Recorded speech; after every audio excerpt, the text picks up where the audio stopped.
अब इससे बुरा राजस्थान के युवाओं के साथ क्या हो सकता है, छात्रों के साथ क्या हो सकता है कि जो उनके पेपर लीक करता था, जो पेपरों को बांट दिया करता था, उस आदमी को आज अंतरिम जमानत मिल गई है। किस किस को जमानत देंगे आप? जगदीश बिश्नोई चला गया, रामूराम रायका को मिल गई, बाबूलाल कटारा को मिल गई। अरे शर्म कीजिए सर, समझ नहीं आ रहा है कि क्या हो रहा है यहाँ पर। जिन्होंने इतना बड़ा कांड किया, ये तो दुनिया का सबसे बड़ा पाप होना चाहिए अगर देखा जाए तो।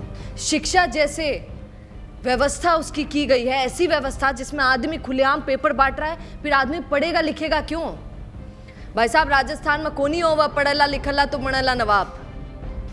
यहाँ पर तो कोई नवाब ही नहीं बन पा रहा है पढ़ लिख कर भी। क्यों? क्योंकि कई अमीर लोग, कई लोग पेपर खरीद लेते हैं और पेपर कई लोग लीक कर देते हैं। तो दूसरे बच्चे और गरीब के बच्चे और किसान के बच्चे तो जीत ही नहीं पाते हैं।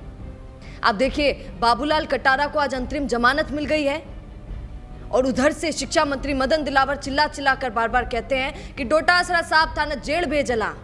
अरे सर, वहां न बाद में जेल भेजो, जो जेल गए हुए थे उनको बाहर क्यों निकलने दे रहे हैं आप? आज बाबूलाल कटारा जब बाहर आया तो सबको ऐसा लगा होगा कि गलत है मामला। कैसे बाहर आया जरा सोचिए। बाबूलाल कटारा ऐसा आदमी है जिसने खुद ये सब कुछ मान लिया कि हाँ मैंने गलती की, और मेरे अलावा आरपीएससी में और भी ऐसे लोग हैं और भी ऐसे सदस्य हैं, मेंबर्स हैं जिन्होंने इसी तरीके का कांड, इसी तरीके का पाप किया है, पेपर्स खुलेआम बांटे हैं। उसके बावजूद इनको जमानत मिल गई। क्यों? क्या कुछ बड़े नाम खोल दिए थे क्या? आपको याद है शुरुआती समय में बहुत खबरें आ रही थी कि बाबूलाल कटारा ने कुछ नाम बताए हैं पर वो लीक नहीं किए जा रहे हैं, बाहर नहीं आ रहे हैं। वो खुद अंदर से तड़प रहा है कि मेरे साथ ऐसा क्यों हो रहा है, कुछ बड़े लोग मुझे मरवाने की कोशिश कर रहे हैं, खुद तो बाहर घूम रहे हैं और मैं जब उनके बारे में बता रहा हूँ तो कोर्ट भी ऐसा है कि न्याय नहीं दे पा रहा है, कोई भी ऐसा नहीं है जो न्याय दे पा रहा हो। तो बाबूलाल कटारा को इसीलिए बोल दिया गया है, सुन सुन तू जा और 12 की ठंडी हवा खा, ज्यादा बोल रहा है तो तू बाहर जा, तेरे को जमानत दे देते हैं, फिर नाम मत बोलना, फिर मुंह मत खोलना। क्या इसीलिए बाबूलाल कटारा को भेज दिया गया? पहला सवाल। ऐसे भी खबरों में बहुत आ रहा है। कई लोग बोल रहे हैं कि इतना बड़ा क्राइम किया था क्या, मर्डर करने वाले को भी छोड़ दिया जाता है मैडम जी आजकल तो बाबूलाल कटारा ने तो पेपर ही लीक किया था। आपको पता है मर्डर से भी बड़ा पाप होता है पेपर लीक करना। अगर आप ध्यान से सोचेंगे, जब एक व्यक्ति मर्डर करता है तो कितने का करेगा? एक का करेगा, दो का करेगा। जब पेपर लीक हो जाता है, लाखों बच्चे पेपर देने बैठते हैं राजस्थान के, लाखों युवा, लाखों छात्र। मेरा खुद का भाई बैठा, सगा भाई, मुझे पता है कि आदमी किस तरीके से वेट कर रहा होता है कि उसमें मेरा नंबर आ जाएगा, इसमें मेरा नंबर आ जाएगा, फिर से कर लेता हूँ, नंबर आ जाएगा। पता चला कि जो पेपर आपने दिए थे वो सब पेपर लीक हो गए। इतना हतोत्साहित होता है। कई लोगों के माँ बाप सुसाइड कर लेते हैं, कई बच्चे सुसाइड कर लेते हैं। कितने लोग मरते होंगे जरा सोचिए। आश्चर्य की बात है, उनका दुख कुछ नहीं है क्या? वो मर्डर की तरह नहीं हुआ एक पेपर लीक करने वाले को?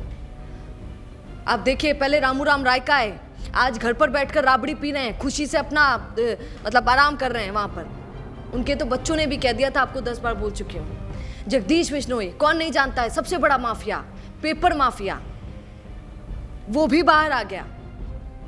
अब आप सोचिए, जब यही लोग, छोटे मोटे लोग जमानत पर आ रहे हैं, तो गोविंद सिंह डोटासरा के लिए जो आरोप लगाए जाते हैं कि वो जेल जाएंगे, फिर तो वो तो बहुत ही बड़े आदमी हैं।